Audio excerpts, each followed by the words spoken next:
Hi there, I'm Stephanie. If you're new to the channel, you're very welcome here. While this is a lifestyle channel, I do want to include cooking specifically because I worked as a private chef for the rich and famous for a decade. I had to stop, unfortunately, for health reasons. In this video series, I will show you just a few of their favorite dishes and how I make them. The videos are a companion to the upcoming book of recipes and maybe a little bit more in there in the very near future. If you want to sign up on my website linked below, you can be alerted when it's available. It's a link that's only about the cookbook, so you won't be sent anything else other than that alert. Now, before I get into this video, I'm stating the obvious here. None of this is budget friendly or diet friendly, but all of it is crazy delicious.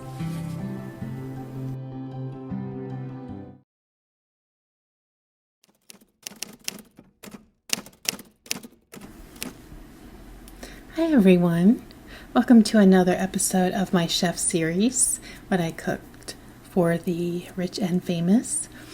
In this episode, I am making spicy pecan rice, which is a wonderful and flavorful side dish to things like salmon or pork tenderloin that I would make on the grill. And I would serve this at the client's home for, if they were having a casual dinner with friends, maybe for a book night, which always ended up into some sort of gossip session from what I could tell. Not that I was eavesdropping, but you do hear things when you're in the kitchen near the dining area. And it's very popular. So I've been making this dish for about 20 years, and I'm going to show you how I do it.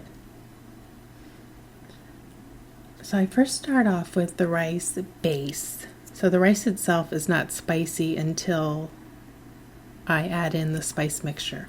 And I start the rice with a chopped up onion, and it is sauteed in butter. And I don't chop it too finely. I want it to be visible in the rice. The rice should look like it has a lot of texture, not just flavor. And I get them just past the point of being sweated down, where they just slightly become golden.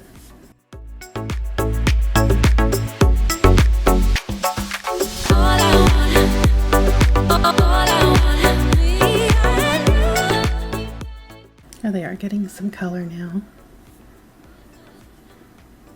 And then I add in some thyme, and I let it bloom a little bit in the hot butter and onion mixture.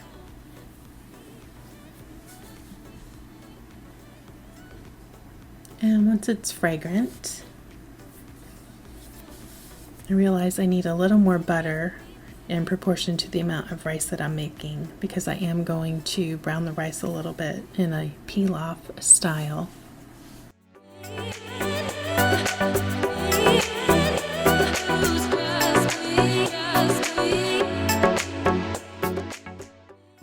That looks like just enough now.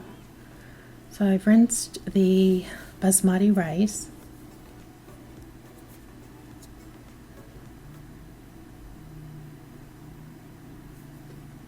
And then I add it in to the hot pot.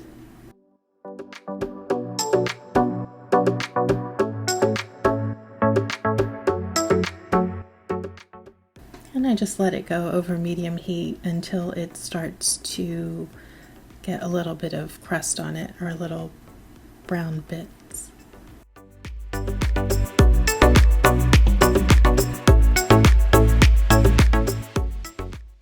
I don't start too much. I want the rice to stick to the bottom of the pan just slightly to develop that color. And you can see little bits are getting brown in there.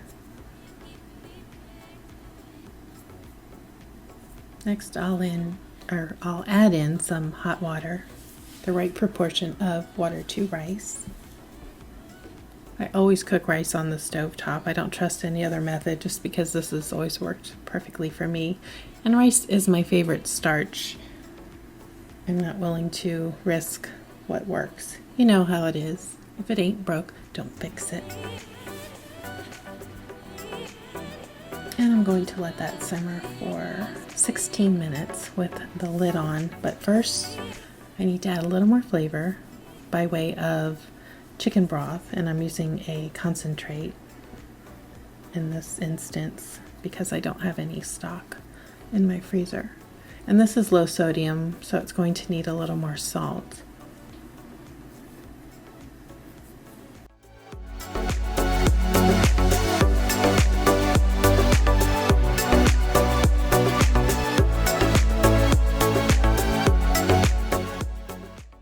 And I'll give it a little bit of a taste just to make sure it's salty enough. And it is. So I'm going to stir it again and then put the cover on and let it do its thing. And while it's cooking, I'm going to bring the heat.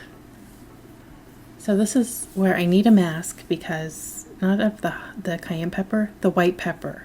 It will blow up and go in my nose, make me sneeze.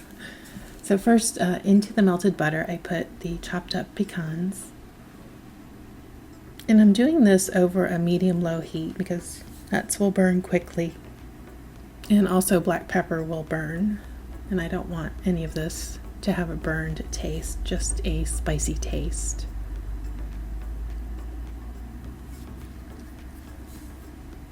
So first I'll put in the white pepper, and I'm using a spoon not so much to measure, but to make sure too much does not go into the pan. You never know with these spice jars how much is going to come out. So white pepper, then the red pepper, or cayenne pepper,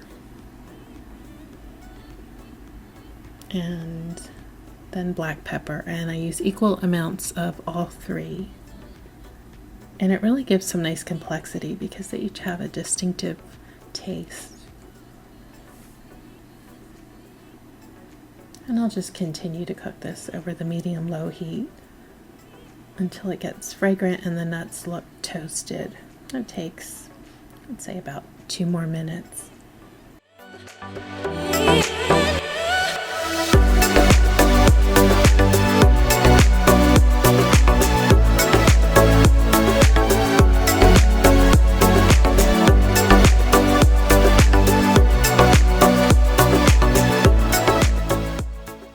A little salt just to make sure every element of the dish tastes perfect.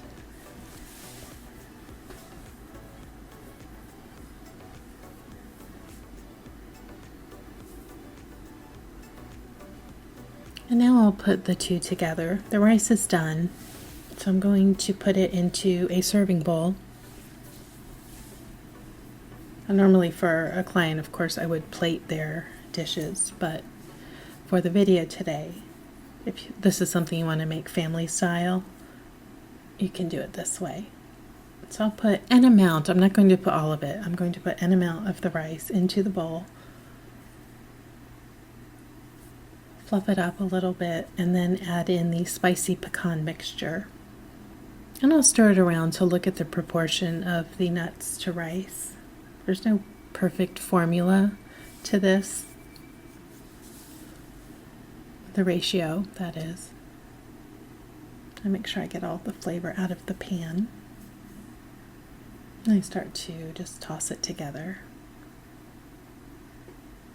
And I still have my mask on. I don't know how much it's helping because my nose is telling me there's some spice in the air even through the mask. But it kept me from sneezing at least. If you've ever had white pepper, you know what a fine powder it gets ground into and it becomes airborne when you shake it around.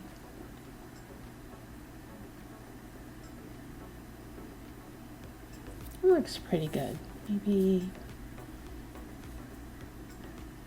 a little more? No, that's good. Okay, now I'm serving it. So this is typically how I would serve it, with a green vegetable and pan roasted salmon or oven fryer salmon with herb butter.